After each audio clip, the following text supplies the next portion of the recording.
When you're preparing an object to be 3D printed on a MakerBot, you'll have to look out for something we call overhangs.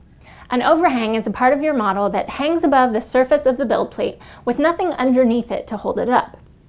If I was making a model of myself with my arm outstretched like this part of my arm would be considered an overhang. The success of an overhang depends on the material, the temperature, and the print quality that you're using, but generally speaking, if an overhang is angled at 45 degrees or steeper, the extruder should be able to shoulder each layer of material on the previous layer just enough so that the end result is smooth and accurate.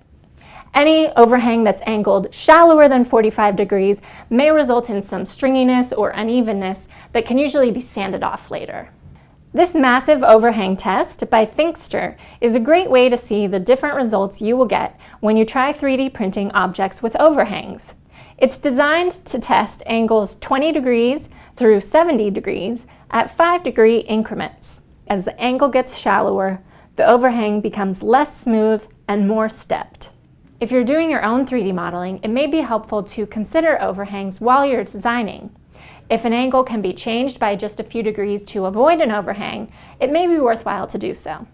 This model of Sappho's head was originally shared on Thingiverse by Luke Chilson.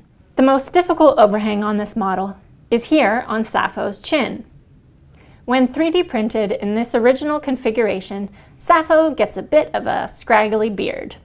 Snacks on Snacks did a remix of Sappho's head that split the model in two. Splitting a model in half and then printing it in two pieces and gluing it back together is a great technique for avoiding overhangs. Thingiverse user RichWrap also did a remix of Sappho's head, which improved the chin overhang by just tilting the entire model back 5 degrees on its platform.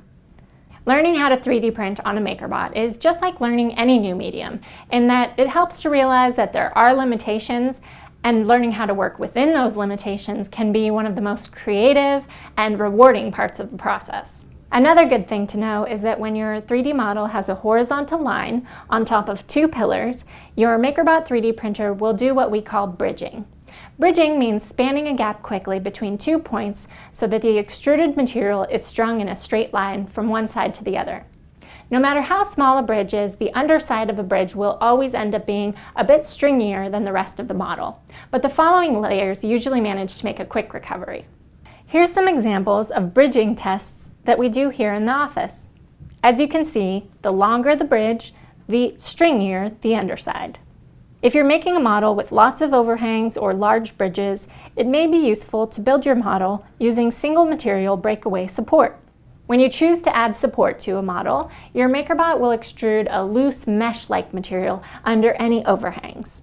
The support is made of the same material that the rest of the model is made of, but because of its mesh-like nature, the support will be just strong enough to hold up the model's overhangs and just fragile enough to be pulled away from the model when the model is complete.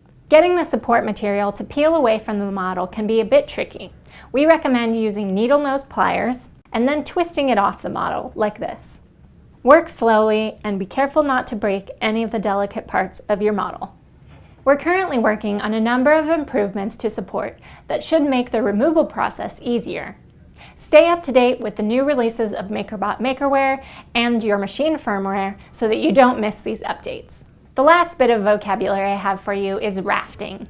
A raft is a single layer of extruded filament placed in a thick grid-like pattern at the bottom of your model that can be peeled away when your model is complete. A raft is useful when you're having trouble getting your model to stick to the surface of your build plate, and you'll always want to use a raft when you're printing with support.